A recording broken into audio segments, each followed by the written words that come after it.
Hello guys, welcome to this video. In this video we are going to examine at the public crimes against society, and in particular we are going to examine corruption. So corruption is whereby someone uses or wrongfully exercises power, that is their social power. This is the power that they have been given by society to attain personal ends. So simply put, corruption is the use of public power to attain personal benefit. So what are the elements of corruption? Let us now examine some of the elements of corruption. Number one is a person. A person, this is someone who is a full person or has what we call a criminal capacity.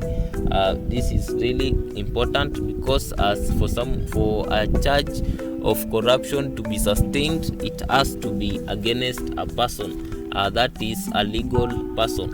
The second element of corruption is holding a public service office. So if someone holds a public service office and this person misuses that office for personal gain, they are liable for the charge of corruption. And thirdly, this person has to be having duties as a result of their office. So this is a very, very important element of the charge, because it is these duties that most public servants use as an excuse to practice or exercise corrupt dealings. So now the fourth element of corruption is who corruptly. So corruptly means they use their powers or their discretionary position very, very wrongfully to obtain other ends. So the fifth element is asks for, receives, obtains, agrees to, receives, or attempts to receive. So this is really corrupt acquisition of other things or other items of legal value using their office, that is using public office. The sixth element is for any property or benefit of any kind. So corrupt dealing really is merited, especially for anything that has legal value. The seventh element of this crime is for themselves or someone else. So the benefit does not only have to be for the person that is involved in a corrupt dealing. It can also, the corrupt dealing may also be implemented for someone else who is not there. So the eighth element of the corruption crime is in return for doing or not doing something. So remember, if someone is obligated by law or their office to do some responsibilities, and this person uses these responsibilities as a gateway to acquire money through corrupt dealing, so in return for something or not doing something, so they may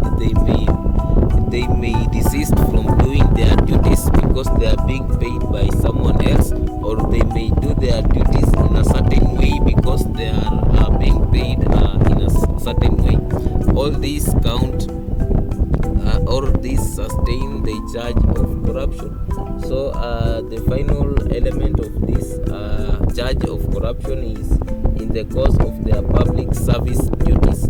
Remember, corruption occurs in the line of duty because it is in the context of doing their public duties that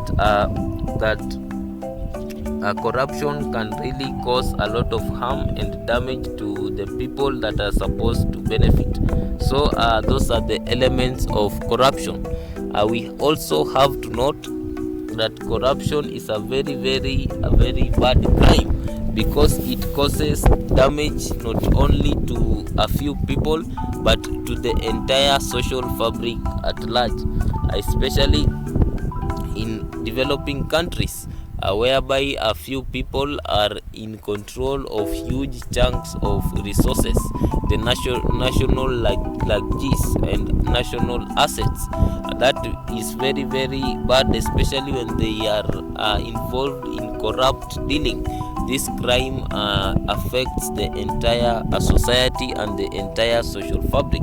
For example, if public officials in their duties are sent to loans from other countries, that is other developed countries, and these public officials in their duties misappropriate the funds and really end up having a lot of personal gain as a result of those funds, misusing their duties for monetary gains.